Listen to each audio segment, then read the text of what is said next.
राधे राधे सर्वांना. भाविका किचनमध्ये आपल्या सर्वांचं स्वागत आहे. आज आपण बनवणार आहोत सुंठवडा डिंकवडा. हा प्रकार आपण पहिले बाळंतिणीसाठी बनवला जायचा, पण आजकाल दगदगीच्या जीवनामध्ये सर्वांनाच विकनेस येतो. त्यासाठी आपण सर्वजण हे खाऊ शकतो. त्यासाठी बघू शकता मी अर्धा किलो खोबरं घेतलेलं आहे. सुकं खोबरं बारीक किसून घेतलेलं आहे. अर्धा किलो साखर, पाव किलो बदाम, पाव किलो काजू, 100 ग्रॅम डिंक, 20 ग्रॅम अद्रक पावडर आणि 20 ग्रॅम खसखस घेतलेली आहे आणि अर्धा किलो इथे मी साखर घेतलेली आहे. तुम्ही साखरेचं प्रमाण कमी जास्त करू शकता, पण ही अर्धा किलो जी साखर आहे ती परफेक्ट मेजरमेंट होतं, कारण खारीक आपली गोड असते. त्यामुळे साखर मी इथे अर्धा किलो घालते आहे. आपण आता खोबरा इथे कढई गरम करून घेतलेला आहे. खोबरा आपल्याला बारीक गॅसवर भाजून घ्यायचं आहे. भाजल्यानंतर खोबऱ्यातला ओलसरपणा निघून जातो आणि आपलं जे सुंठवडा आपण बनवणार आहोत ते खराब होत नाही, त्याला फंगस पकडत नाही. त्यासाठी हे बारीक गॅसवर सगळे पदार्थ भाजून घ्यायचे आहेत. आता खोबरं भाजून झालं की मी एका ताटामध्ये काढून घेत आहे. आपल्याला हे सगळे तळून भाजून मिक्स करून घ्यायचे आहे, त्याच्यामुळे मी मोठ्या ताटामध्ये एकदाच काढून घेत आहे. इथे लगेच आपण जी सुंठ पावडर घेतली आहे तिला मी 1-2 मिनिट बारीक गॅसवरच भाजून घेत आहे.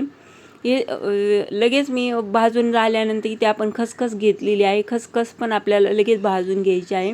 खसखस कच्ची टाकली की कचकच लागते, त्यामुळे हलकीशी त्याला भाजून घ्यायची आहे. आणि खसखस घातल्यानंतर ती शरीरासाठी पण चांगली असते आणि त्याची टेस्ट पण आपल्या सुंठवड्यामध्ये चांगली येते. आता मी इथे 2-3 चमचे मोठे तूप घेतलेलं आहे. त्यामध्ये जे आपण काजू घेतले होते ते घालून मी ह्याला फ्राय करून घेतलेलं आहे. सोनेरी कलर येईपर्यंत त्याला चांगले तळून घ्यायचं आहे आणि साईडला थंड करायला ठेवायचं आहे. तोपर्यंत मी लगेच इथे आपण जे बदाम घेतले आहे ते बदाम पण भाजून घेणार आहे.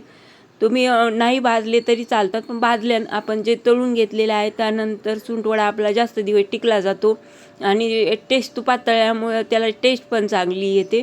अशा प्रकारे मी काजू बदाम तळून घेतलेले आहे.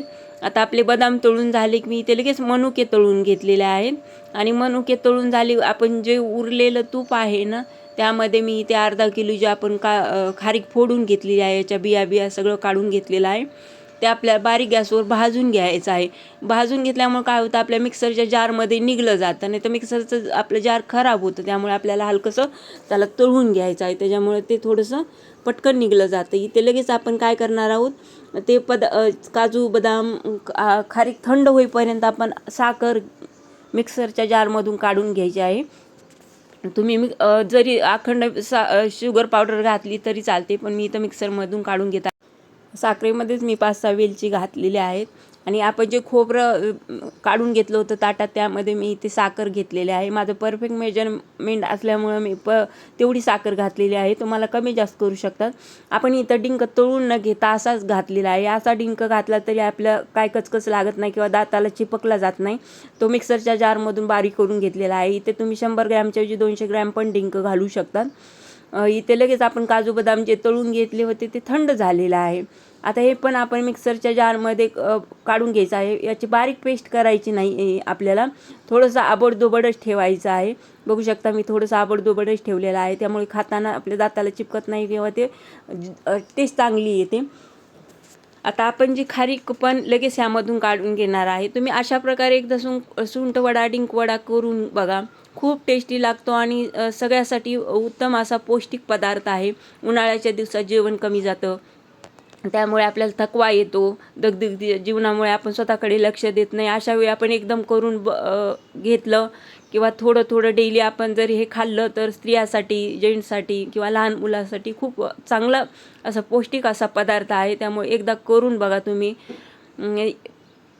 आता मी इथे खारीक काढून ताटामध्ये घेतलेली आहे आणि आपण सगळं मिक्स करून घेऊन ह्यामध्ये मी जे मनुके तुपामध्ये तळून घेतले होते, मनुके पण तळून घ्यायचे आहेत. त्याच्यामुळे काय होतं, मनुके ओलसर असतात, त्यामुळे हे ओलसरपणा राहतो. त्यामुळे मी मनुके पण तळून घेतलेले आहेत आणि मिक्स केलेले आहेत.